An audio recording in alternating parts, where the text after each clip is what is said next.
go straight into chapter 8. We just finished chapter 7.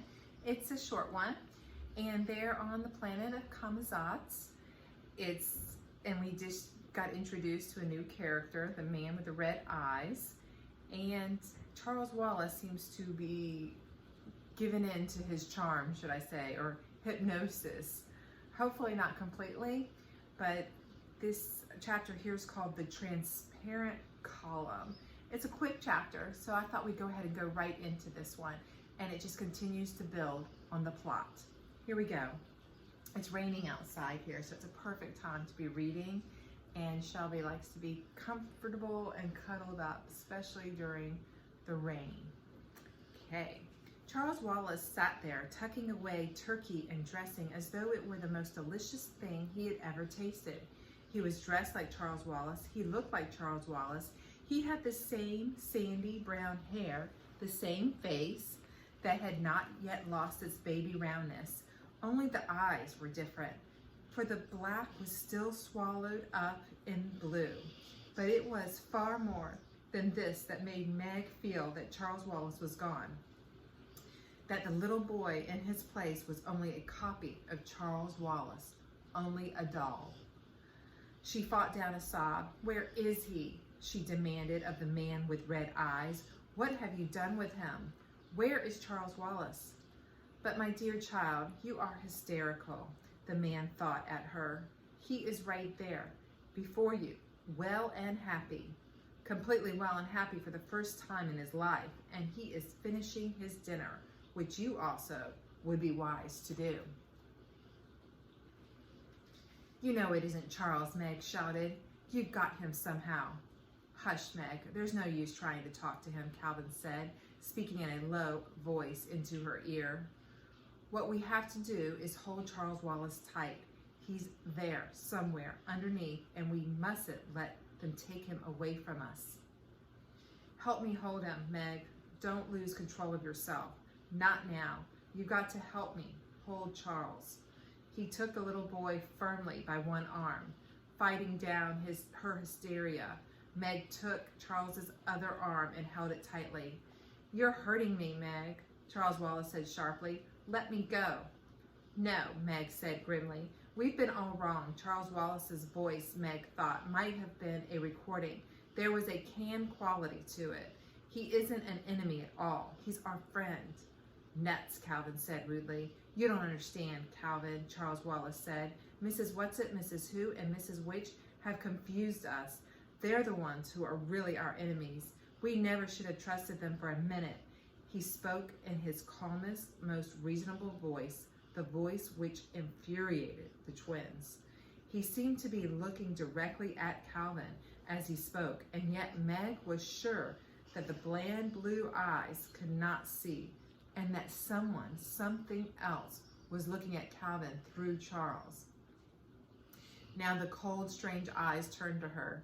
"Meg, let go. I will explain it all to you, but you must let go." "No," Meg gritted her teeth. She did not release her grasp, and Charles Wallace began to pull away with a power that was not his own, and her own spindly strength was not matched against it. "Calvin," she gasped at Charles Wallace, wrenched his arm from her and stood up.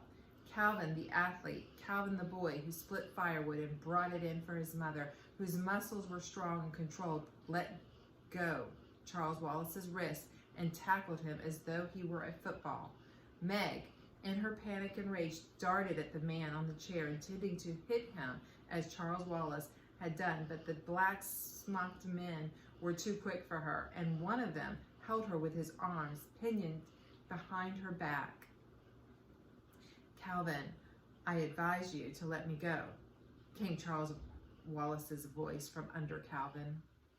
Calvin, his face screwed up with grim determination, did not relax his hold. The man with red eyes nodded, and 3 of the men moved in on Calvin. At least it took 3 of them, pried him loose, and held him as Meg was being held. "Mrs. Whatsit," Meg called despairingly. "Oh, Mrs. Whatsit." But Mrs. Whatsit did not come. "Meg," Charles Wallace said. "Meg, just listen to me." Okay, I'm listening. We've been all wrong. I told you, we haven't understood. We've been fighting our friend and Father's friend. If Father tells me he's our friend, maybe I'll believe it. Maybe, unless he's got Father under a spell or whatever it is, like you.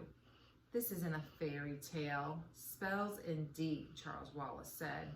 Meg, you got to stop fighting and relax. Relax and be happy. Oh, Meg, if you just relax, you'd realize that all our troubles are over. You don't understand what a wonderful place we've come to. You see, on this planet, everything is in perfect order because everybody has learned to relax, to give in, to submit. All you have to do is look quietly and steadily into the eyes of our good friend here, for he is our friend, dear sister, and he will take you in as he has taken me. Taking you in is right, Meg said. You know you're not you. You know you're never in your life called me dear sister. Shut up a minute, Meg, Calvin whispered to her. He looked up at the man with red eyes. Okay, have your henchmen let us go and stop talking to us through Charles. We know it's you talking, and whatever's talking through you. Anyhow, we know you have Charles hypnotized.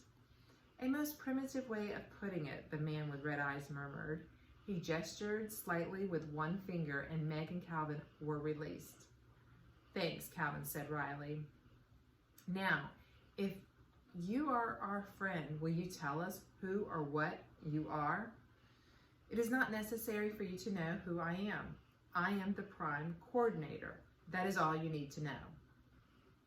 But you are being spoken through, aren't you? Just like Charles Wallace. Are you hypnotized too?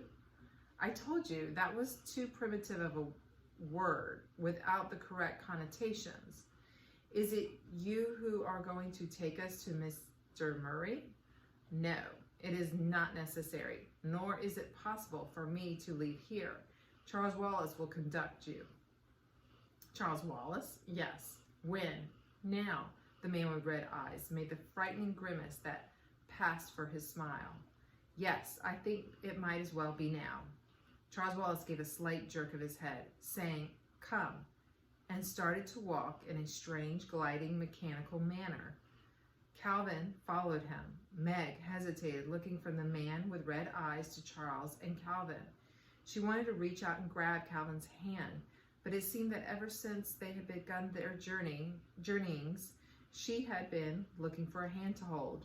So she stuffed her fists into her pockets and walked along behind the two boys. I've got to be brave, she said to herself. I will be. They moved down a long, white, and seemingly endless corridor. Charles Wallace continued the jerky rhythm of his walk and did not once look back to see if they were with him. Suddenly, Meg broke into a run and caught up with Calvin.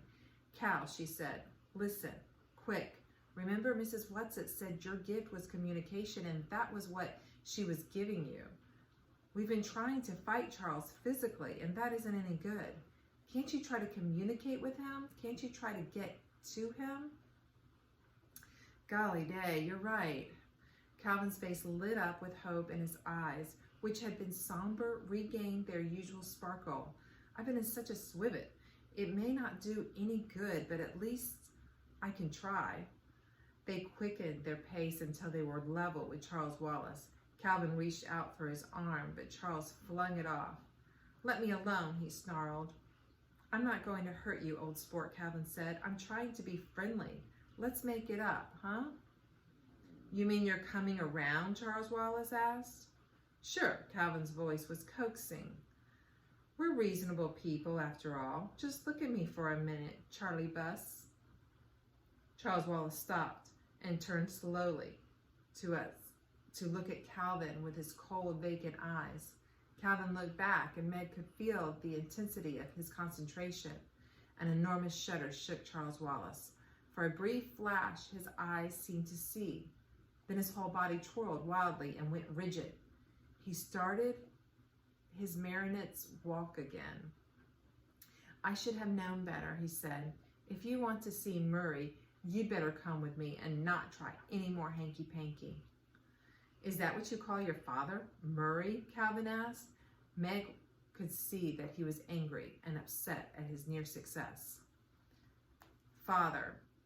What is a father? Charles Wallace intoned. Merely another misconception. If you feel the need of a father, then I would suggest that you turn to it. It again. Who's this it? Meg asked. All in good time, Charles Wallace said. You're not ready for it yet. First of all, I will tell you something about this beautiful, enlightened planet of Kamazats. His voice took on the dry, pedantic tones of Mr. Jenkins. Perhaps you do not realize that Kamazats, we have conquered all illness, all deformity. We, Calvin interrupted. Charles continued as though he had not heard.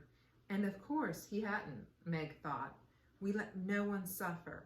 It is so much kinder simply to annihilate anyone who is ill. Nobody has weeks and weeks of runny noses.